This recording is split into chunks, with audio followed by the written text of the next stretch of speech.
Welcome everyone. I am Alex, from Vamos Academy. Today I will be talking to you about the parts of the human body in Spanish. This is a basic lesson for those who are interested in learning Spanish. Before we begin, let us introduce our school. Vamos Academy is an online platform for learning Spanish. We offer a wide range of courses, from beginners to advanced, and we personalize teaching according to each student's needs. If you are interested in learning Spanish, you should definitely check out Vamos Academy. Now, let's talk about the parts of the human body in Spanish. The head, we start with the upper part of the body, the head. In Spanish, it is called la cabeza. The head has several parts, including the forehead, eyes, ears, nose, mouth, and hair. The eyes are an important part of the head, and in Spanish, they are called los ojos. It is important to mention that, like in English, the word ojo is singular and ojos is plural. We can also mention the pupil, the dark part of the eye that dilates or contracts according to the amount of light it receives.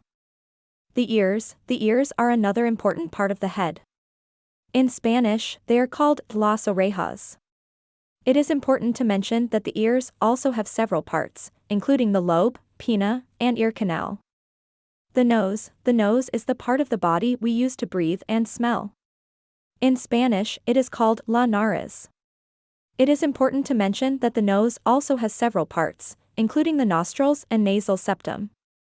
The mouth is the part of the body we use to eat, talk, and breathe.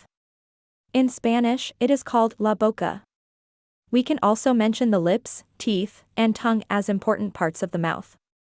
The next part of the body we will mention is the neck. In Spanish, it is called el cuello. The neck connects the head with the rest of the body and contains several important parts, including the throat, esophagus, and trachea. The torso is the part of the body that goes from the neck to the pelvis. In Spanish, it is called el torso. The torso contains several important parts, including the chest, abdomen, and back. The chest is the part of the body that is between the neck and abdomen. In Spanish, it is called el pecho. The chest contains several important parts, including the lungs, heart, and ribs. The abdomen is the part of the body that is between the chest and pelvis. In Spanish, it is called el abdomen. The abdomen contains several important parts, including the stomach, liver, pancreas, and intestines. The pelvis is the lower part of the torso. In Spanish, it is called la pelvis. The pelvis contains several important parts, including the bladder, reproductive organs, and rectum. The arms and legs, finally, we have the arms and legs.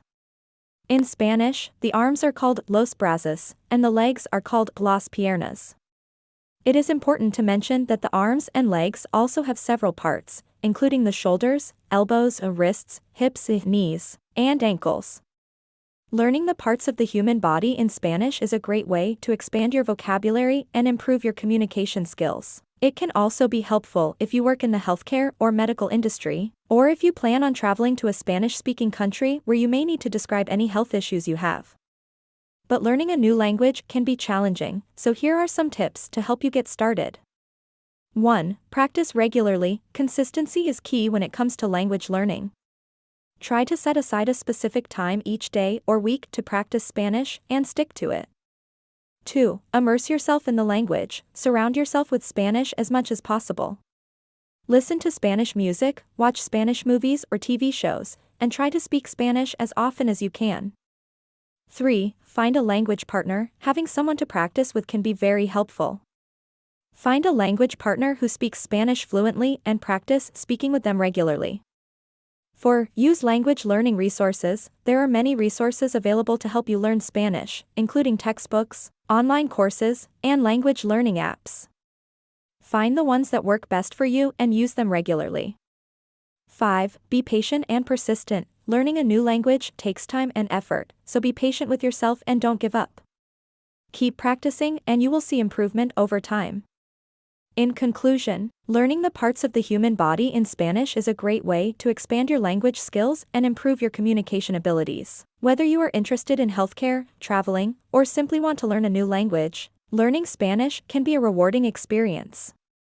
So, don't hesitate to start learning today and see how much you can achieve. And don't forget to check out Vamos Academy if you want to take your Spanish learning to the next level.